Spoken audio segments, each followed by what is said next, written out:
From NBC News, this is Today. This morning on today's Boomer Nation, what to do when your parents lose everything. It is a nightmare scenario that is becoming a reality for many families, whether from scandals like the Ponzi scheme financier Bernard Madoff is accused of orchestrating or the brutal downturn in the stock market. We have important guidelines you need to consider when it comes to helping out mom and dad. Mark Kitchens is with the AARP and Belisa Vranich is a clinical psychologist. Good morning to you both. Hi, good morning. Nice to see you. Belisa, let me start with you because in your practice, you see a lot of baby boomers. How are they reacting to their parents' financial woes? They are really very, very anxious about things. They're looking at how they were raised, money concerns, the dynamics in their family, and really feeling pulled in 3 and 4 different directions. So the anxiety is running very high. Well, Mark, in many cases, these baby boomers are under financial strain of their own. Right. Then you add the parents onto it, and that's a double whammy, essentially. I mean, Meredith, there's a reason why we call them the sandwich generation. There's a lot of families out there. There's a lot of boomers, especially, who are in a lot of pain, especially with the economic downturn. So, they're feeling pressures having to take care of themselves, their children, and now their older parents. So the pressures are enormous.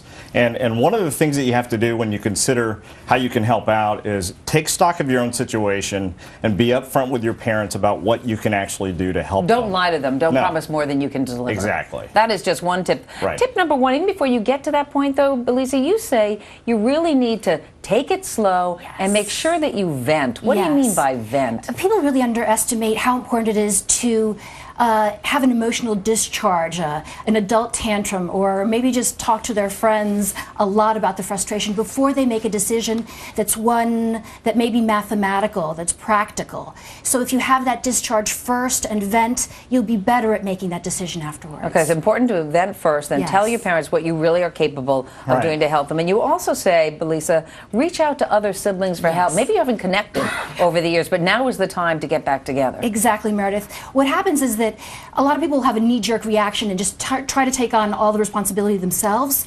Reach out to your siblings, your half-siblings, no matter what wounds have not healed, no matter the grudges. You might not be in contact consistently because they live far away. This is the perfect time to reach out to them and say, we need help as a family. It's important that the spouse is included in Very all of these important, discussions. especially if you're talking about some big things like selling a house or moving. You need to include your spouse. They need to feel that they're part of the process, and they might have some good ideas. And also don't forget your parents in all of this and their pride. It's very hard to find yourself in a financial situation where you're going to your kids for help. We have found that sensitivity is key in all of this. It's really how you approach it. And you have to consider, your parents are coming to you asking for help. They're asking because they need help. That's a tough thing to do. So being sensitive when you're making this approach is key through all of it. Mark, thank you so much. Belisa, thank you as well. Good advice for folks. And still to come, the best gadgets and gizmos